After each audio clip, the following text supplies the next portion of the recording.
Round of applause, everybody. Round of applause. Round of applause because we just reached day 30. No weed. 30 days.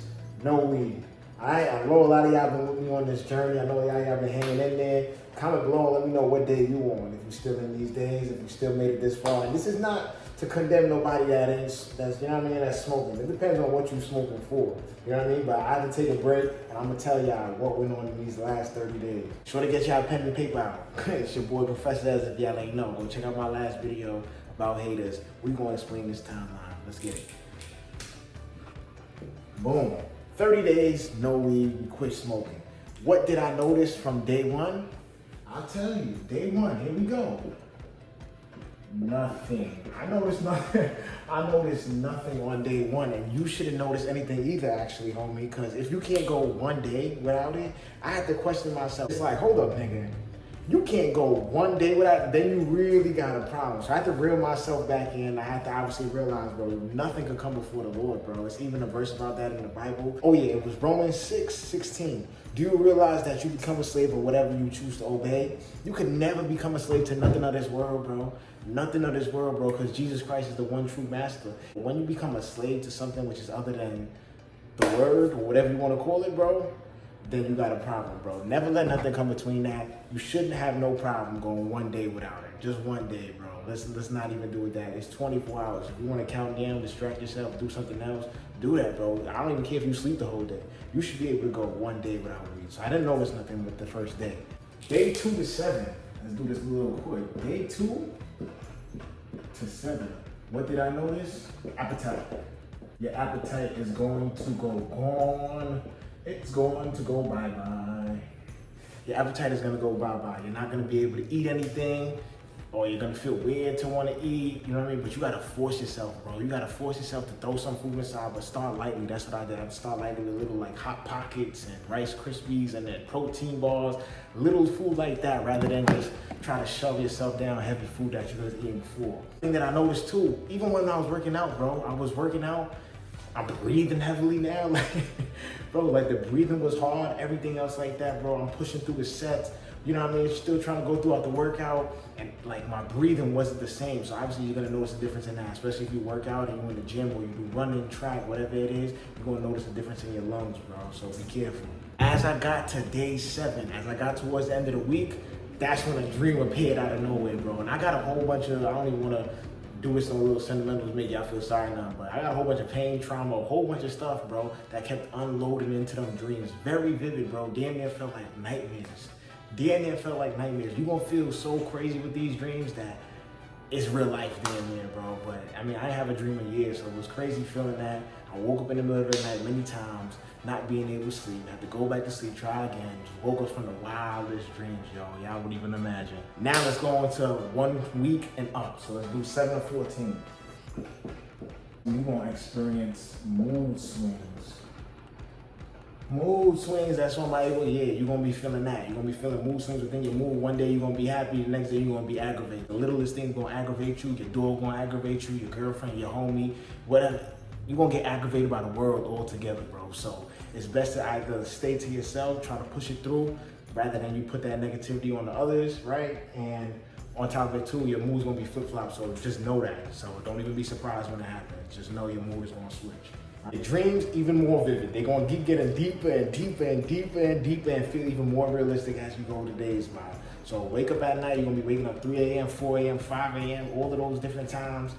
Expect you to have a wild dream, damn near or a nightmare. Day 14 to 20. Let's just sum up day 14 to 20. You will feel bored, bro, out of your mind bored. You're gonna feel bored, like something is missing. Something is missing, something don't feel right. I'm bored, I don't got nothing to do. You're gonna try to distract yourself, which could be a good thing.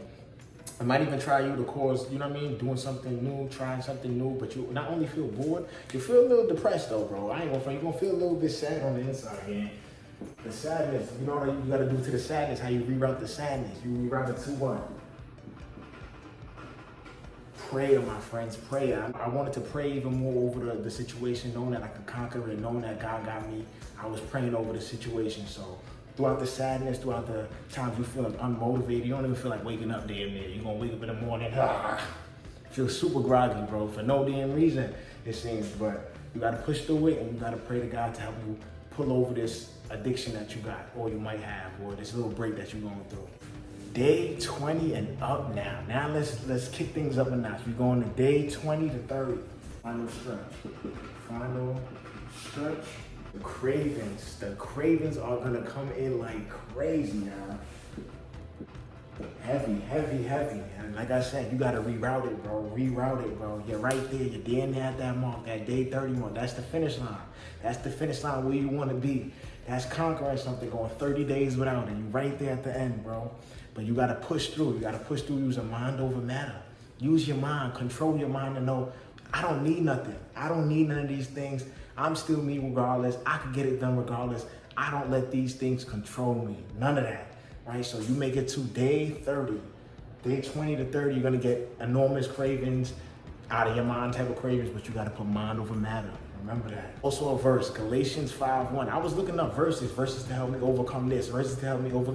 Bro, we got Google, bro. You can literally look up what verse could deal with this situation. If you're dealing with lust, if you're dealing with whatever it is, bro, relationship problems, romance, the Bible has answers to everything, bro. So you could look up literally on Google what verse says this about this, what verse says this about that. That's how you go about these things in your life, right? So the verse is Galatians 5:1. It's telling you to stand firm and do not be a slave to anything. Not be a slavery to nothing of this world, bro. So let me just put this there for you now. Galatians 5:1 tells you should not be a slave to nothing. You better stand firm in this fight, in this craving addiction. These are the 5 things you should know between the timeline of day 1 all the way to 30. Day 1, I didn't feel nothing. You might just get a little itch, but come on, man. You got to be able to overcome 24 hours, homie. You can't do 24 hours, no weed. Stop it. Anyways, day 2 to 7, appetite problems. You ain't going to want to eat nothing. You're not going to want to eat nothing. You're going to be breathing hard when you exercising. You're not even going to really want to even run, right? And then you're also going to get the dreams as well. Start sights and dreams. Then 7 to 14, day 7 to 14, mood swings. You're going to get mood swings all over. You're going to be happy to sad to mad to depressed to bored to happy again. No, it's a whole cycle, bro. It's going to be hard. It's going to be playing with your emotions. Next, day 14 to 20, you will feel ridiculously bored. Nothing is going to really excite you. Nothing is going to think. You're going to feel sadness, damn near depressed at a certain point, right? You're going to feel sad, bro, but like I said, you put your problems, you take your problems to the Lord, and he makes them go away. He makes them more vanish. Last thing, day 20 to 30, the final stretch is when you're going to feel the cravings the most. Oh, I could just do it now. I can end it now. Okay? Nah, bro, that's when you're supposed to stand firm and stick it through, gang. Stick it through. Find any distraction you can possible. No negative distractions, though. We all about positivity, though. If you're trying to think, oh, let me distract myself with a girl, no, that's not what I'm saying. I'm trying to tell you, distract yourself with something more positive, bro. Maybe a movie is not even that bad, all right? So make it all the way to day 30, y'all. It's a challenge. We challenge 30 days, timeline explained. I hope this video helped y'all out. It's your boy Fuego. Subscribe to the channel if you're new. Like the video if you learned something on this journey. Comment and let me know how much days you are in on the journey. It's your boy Fuego. I'ma holla at y'all in the next video. 30 days, baby.